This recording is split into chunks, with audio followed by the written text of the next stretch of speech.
4 বছর আগেই নিউ ইয়র্কে খুন হন বাংলাদেশি প্রযুক্তি উদ্যোক্তা ফাহিম সালেহ। এই মামলার বিবাদীর আইনজীবী আদালতকে জানিয়েছেন ৩৩ বছর বয়সী ফাহিমকে খুন করেন তারই ব্যক্তিগত সহকারী। মানসিক চাপ থেকেই তিনি তার বসের শিরচ্ছেদ করেন। ফাহিমের ব্যক্তিগত সহকারী টেরেস হ্যাসপেল কয়েক হাজার ডলার চুরি করেছিলেন। ধরা পড়ার ভয়ে তিনি মানসিকভাবে অস্থির ছিলেন। আবার ধরা পড়ে গেলে ফরাসি বান্ধবী মেরিন শেভেজ ছেড়ে যেতে পারেন সেই ভয়ও করছিলেন তিনি।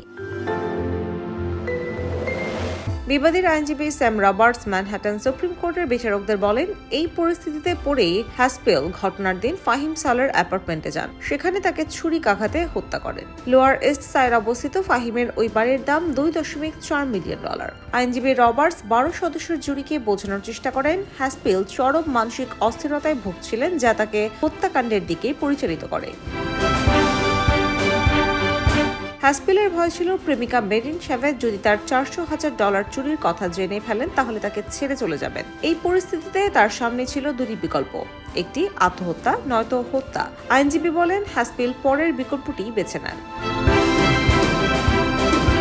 ফাহিম সালেহ ছিলেন ভেঞ্চার ক্যাপিটালিস্ট এবং নাইজেরিয়া ভিত্তিক মোটরবাইক স্টার্টআপ গোকাডার সিইও। তার কর্পোরেট অ্যাকাউন্ট থেকে $90,000 অদৃশ্য হওয়ার পর 2020 সালের জানুয়ারিতে হ্যাসপেলকে সন্দেহ করতে শুরু করেন ফাহিম। শেষ পর্যন্ত হ্যাসপেলের কাছেই ডলারের সন্ধান পাওয়া যায়, কিন্তু সালেহ একজন অভিভাবক হিসেবে সরাসরি হ্যাসপেলের বিরুদ্ধে অভিযোগ করেননি, বরং তিনি তাকে ডলার ফেরত দেওয়ার সময় দিয়েছিলেন। কিন্তু হ্যাসপেল সুযোগ নিতে থাকেন। তিনি সালের কোম্পানির ডলার একটি পেপ্যাল অ্যাকাউন্টের মাধ্যমে স্থানান্তর করেন, কিন্তু এবারও ধরা পড়ে যান তিনি।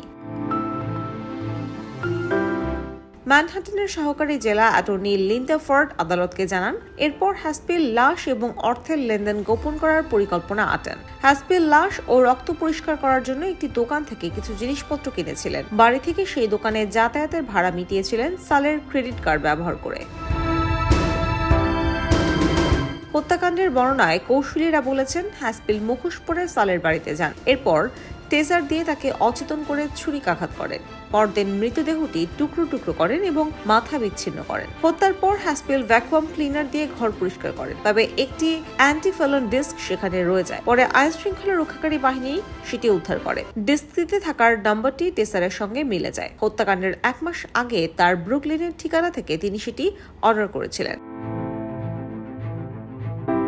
সালের চাচাতো ভাই প্রথম তার মৃতদেহটি আবিষ্কার করে। কোনোভাবে যোগাযোগ করতে না পেরে তিনি নিজেই পরীক্ষা করার জন্য অ্যাপার্টমেন্টে চলে এসেছিলেন। মেরিন শেভেজকে হারানোর ভয়ে খুন করেছেন হ্যাসপেল এমন দাবি করা হলেও হত্যাকাণ্ডের 2 দিন পর তাকে এক রহস্যময় নারীর সঙ্গে ঘুরে বেড়াতে দেখা গেছে। হ্যাসপেল তার নতুন বান্ধবীর জন্মদিনে প্রচুর দামি উপহার ও কেক দিয়েছিলেন। হ্যাসপেল এই হত্যাকাণ্ডে দোষী সাব্যস্ত হলে কমপক্ষে 20 বছরের কারাদণ্ডে দণ্ডিত হবেন। তবে তার আইনজীবীরা আশা করছেন মানসিকভাবে বিপর্যস্ত হয়ে পড়ায় তিনি হত্যা করেছেন, বিধায় আদালত 5 থেকে 25 বছরের লঘুদণ্ড দেবেন। IBTV USA, new York.